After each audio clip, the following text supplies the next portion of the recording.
Does anybody remember movie-based games? Trust me, they were all over the place back in the day. No joke. Any big box office movie you could think of was bastardized into being sold for little Timmy to stop whining, yelling, and screaming, and then you would buy the game for them. Only to be given the middle finger when the game sucks like Oompa Loompas on Willy Wonka's lollipops. If you grew up in an era where these kinds of games were from the 80s to the early 2000s, chances are you know how much these movies were made just to sell to kids. From E.T. to Terminator, Disney movies, and even so obscure movies like The Crow. They were just a way to get games sold off the shelves for easy money. The kids won't care if it's good or not, they will play any game.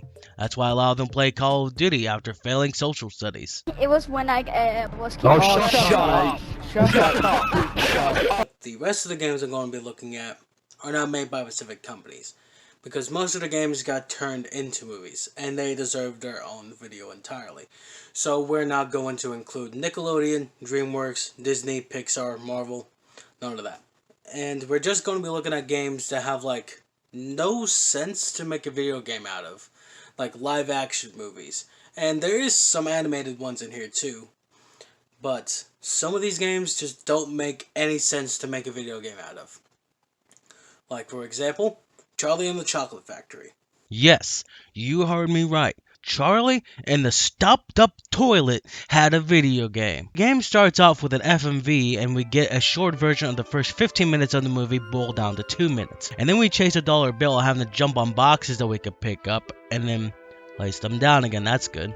And they don't stay in place if you run into them. Then we bobsled for it, avoiding trash cans and snowmen. And then we cut to the factory, and William Wanker here has us boss around his slaves to get candy for us while they run around like children who overslept and missed the bus. And every time you make a move, there's a big box of tutorial text that stops you from moving, and if you skip it, you can't play without going in blind. So we find some Oompa Loompas, we get them to follow us around, and then tell them to go here, go there, pick up candy, tell them to stay behind. That's it. That's the whole game. All you do is run around, rally up slaves, and get them to do things for you. This is a kid version of Oddworld basically, but 3-dimensional, and isn't good. Why is Oddworld better? Because Oddworld takes some strategy to get all the slaves to escape. Stealth is also involved, along with 2 endings depending on whether you get all the slaves free or not. Here, you just get a few Oompa Loompas and have them do work for you. Charlie does nothing but jump the entire game. Anyone else hear that?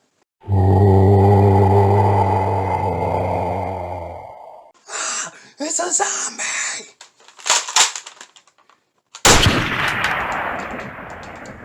Sure got him. Hey, looks like he's holding something.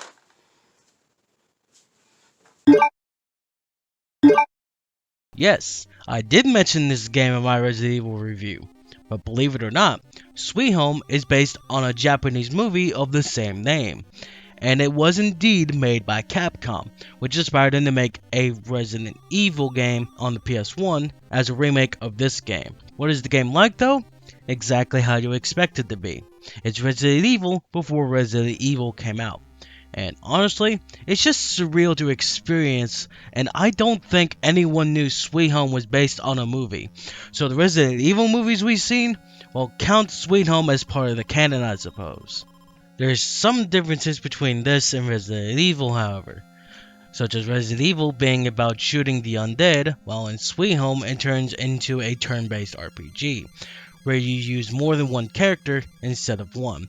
And instead of a rescue team, it's a film crew going into an abandoned mansion, and they want to restore paintings to make a documentary for the artists. While Resident Evil is about a secret corporation under the name Umbrella that makes creatures out of man-made sickness. And basically it's the same plot, almost, the same mansion, and the same gameplay style. Just in a 2D environment with a top-down view. Forget I said that. There isn't much different than this besides the mansion being built slightly different, and you still have zombies and puzzles to solve. And honestly, if you can find a ROM hack with English dialogue, I kind of recommend this game. Yeah.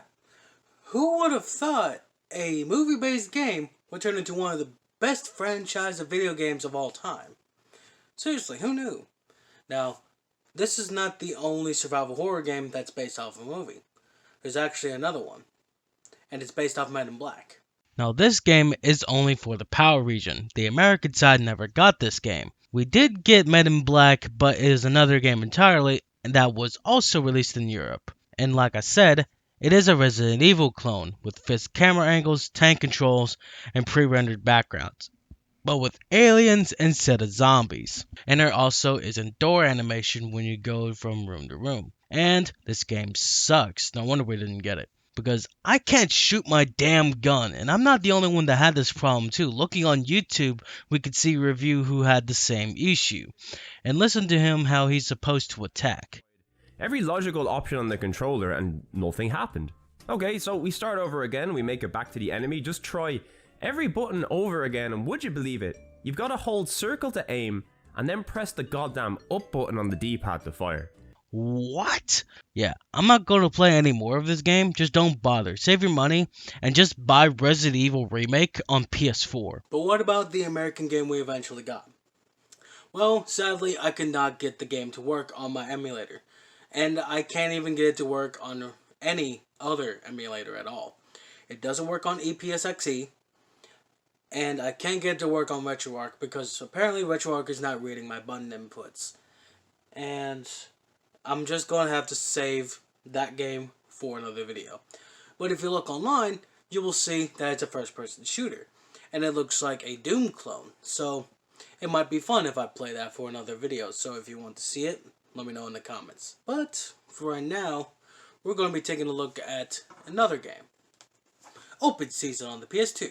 Now, I remember playing this game a lot as a kid. And I remember liking it as well.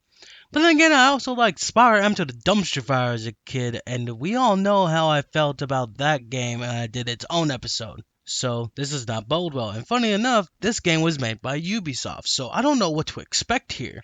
So, the first stage is a dream where we have to chase after our blue teddy bear. And this is a very basic level that ends in literally a few seconds just before we get woken up. But as if we see Dinkelman, and you tell her, nod like this for yes. Or like this for no. Yeah, I've seen Dinkelman. It's up your ass and to the left. And then gives us on-screen instructions on what to do after being already told what to do for this godforsaken hag. And then it puts us in another minigame where we find the blue bear just in a corner of the room. After this, we tell Beth we have our teddy bear, and we do the nodding thing again, and we can lie to her if we want to. And then we climb into the back of her truck, and literally all we need to do is just sit here. What's the point of this? Well, to collect coins, of course. And if you aren't going for completion, they don't amount to anything. Careful, we don't know where that's been. Bitch, you don't know where I've been. And it doesn't get much more basic than this. Pick up skunks, sneak around squirrels, sniff out for food, cut Elliot off of the hood of someone's car. It's a game that's just to sell copies and cash in on a kid's movie. Now, I know what you might be thinking. This isn't the only Sony movie that got the game out of it. Which, while that is the case, not a lot of their movies did, unlike Disney and DreamWorks did, where they have a whole bunch of movies. Only like 1 out of 5 of Sony's movies got turned into a game, so I can count this one here. And if you want me to review the rest of them, I'll make a separate video covering them. But let's be honest, Beth should have let this bear out in the wild from the start. And do you know who else should have let their rodents out into the wild? That's right, Dave. Because he kept freaking rodents in his house because he said they were his kids. I guess the man's just lonely because he can't sip to Claire anymore. So, here we go. Here's Alvin and the Chipmunks. So who made this game? Brash Entertainment? More like, belongs in the trash! So with a game called Alvin and the Chipmunks, we can't expect this game to be an adventure game like the rest of the games we looked at. And with how many copyright songs are in the movie, they instead turned it into a rhythm-based game. The only problem is, it's bad. The biggest issue is the chipmunks just stand on the stage in a void, and they just stand there looking like static as hell. And how you play the game is very basic. Even on hard difficulty, it isn't that hard to play. And where this game has it worse is it's hard to see notes where are coming from because they are at the corner of the screen. And you have to move your viewpoint up and down constantly to see where the notes are going. And if the notes are at the both top and the bottom, you're as good as screwed. And you're going to miss notes left and right. And also, it has many other problems such as no practice mode like in Guitar Hero. Honestly, I would have preferred just to have a DDR game based on these guys, and they did it with Disney on PS1, so what's this game's excuse? Also, I watched all of the movies, and some of the songs in this list were never in any of them, like California, which I'm pretty sure they stole just from shifting the vocal volume up a few octaves. And also, the Christmas songs from the movie have Dave as a different person rather than being Jason Lee. Speaking of Jason Lee, did you know he also played in the movie Monster House? Yeah, he really did. And it also got turned into a video game. And let's be honest, I would much rather hear him in the Monster House than to be talking to talking squirrels. Watch it. But Monster House was not the only movie he was in, because he also played in My Name is Earl, which didn't last very long, and he also played in The Incredibles. Cool, huh? But what about Monster House? Well, believe it or not, it's another pseudo-survival horror game, and a third-person shooter at the same time. Run around, collect the items, open up new areas, shoot baddies with a water gun, try to escape, and heal health with pop cans. And anyone who calls pop soda or Coke, you're entitled to your own opinion, and I respect that.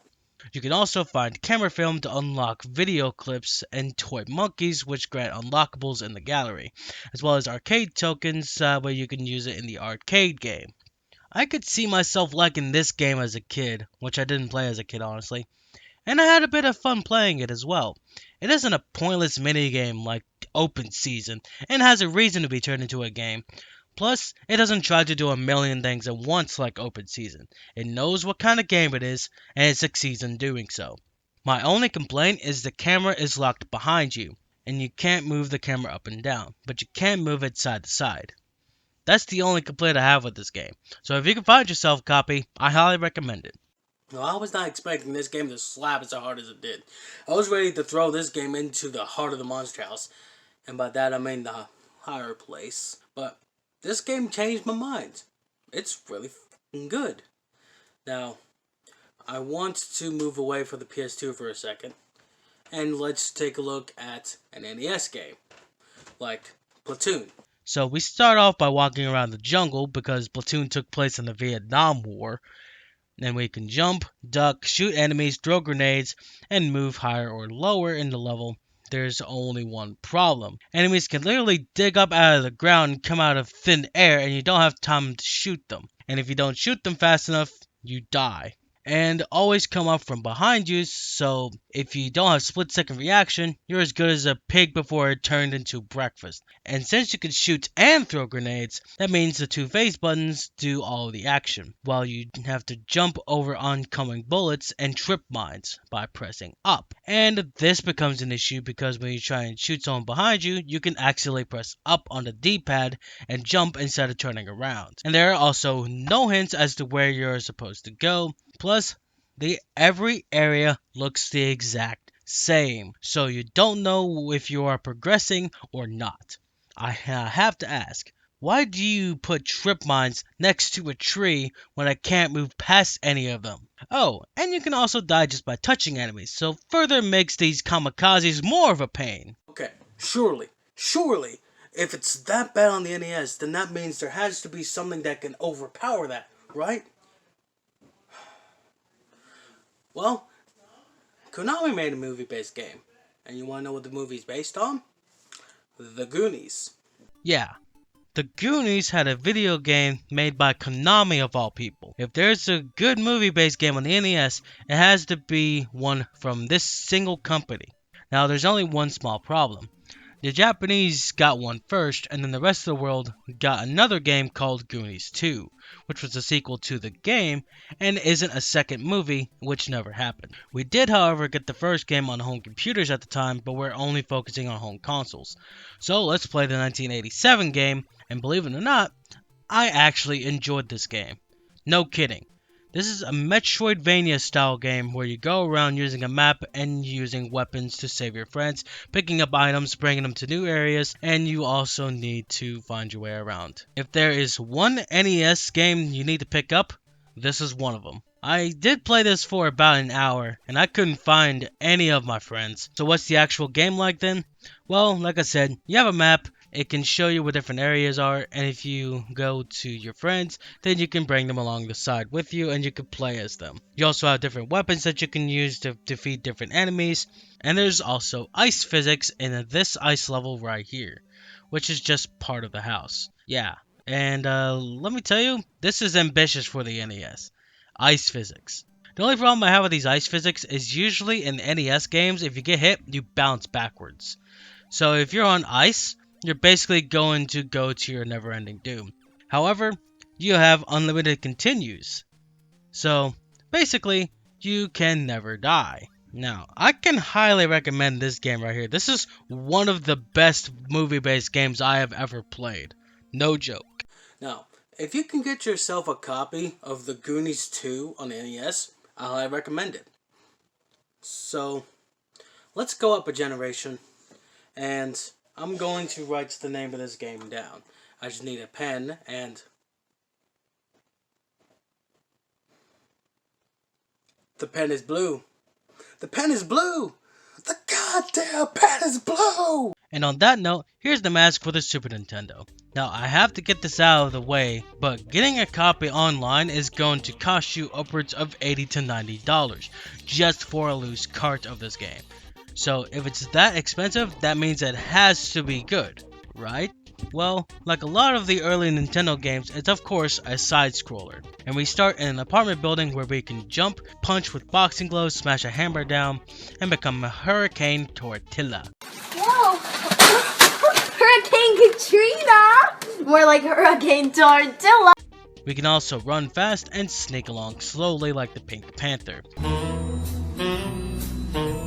Also, if you hold up on the D-pad, you can jump higher, and holding the jump button makes you jump even higher. And this game requires you to know this because you have to find your way out of the apartment while beating up bad guys with knives, neighbors throwing cats at you, bowling balls, and guns which you can duck under. And also, if you hit your head, you make this animation.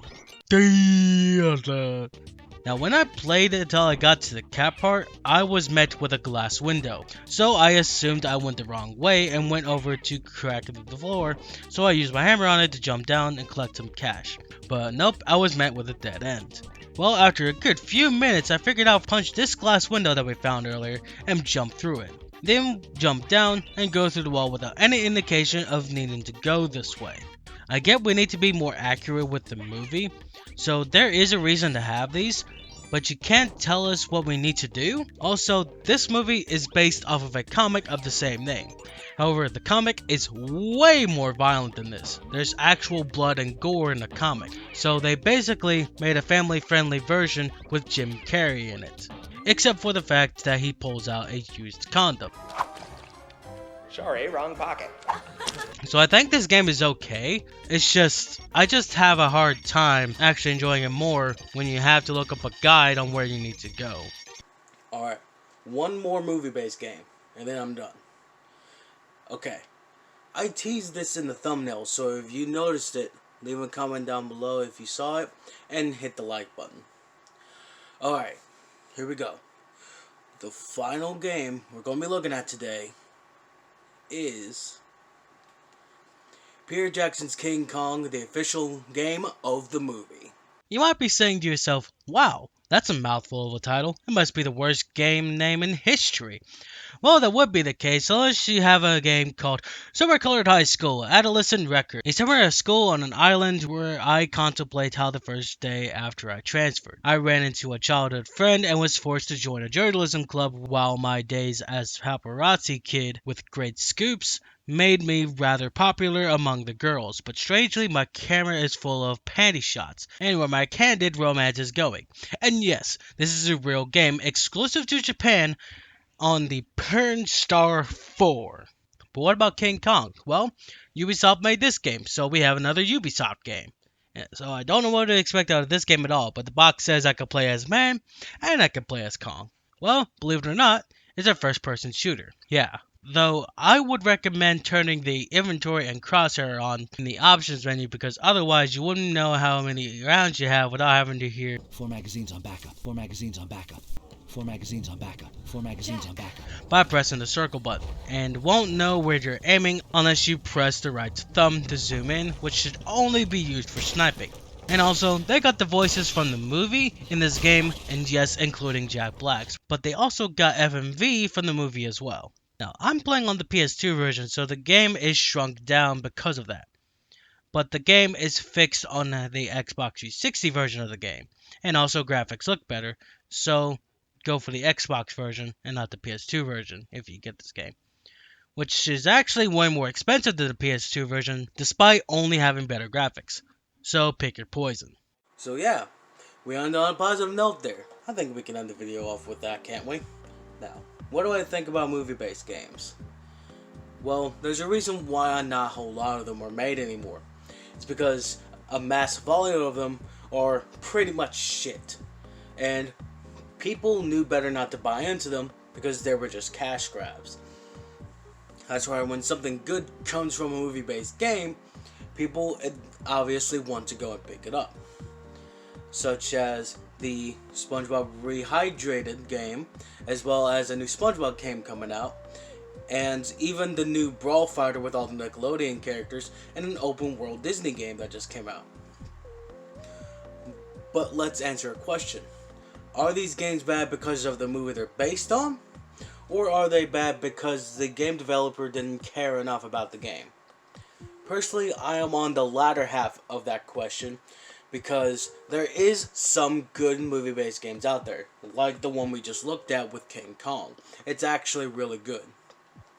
And even the Goonies, Die Hard trilogy, even the Alien trilogy, and there's a whole bunch that are good out there that are worth picking up.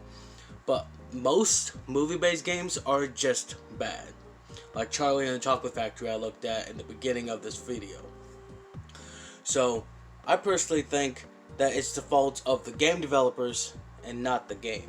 But I'm going to sign off for now because not only do I need to keep consistency with my YouTube channel, but I also need a variety of different topics for my video.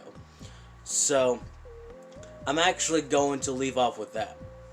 And my next video, I'm actually going to tease this, I'm going to review the Jack and Dexter trilogy. So if you want to see that, please hit the subscribe button. And until then, I'll holla at y'all later.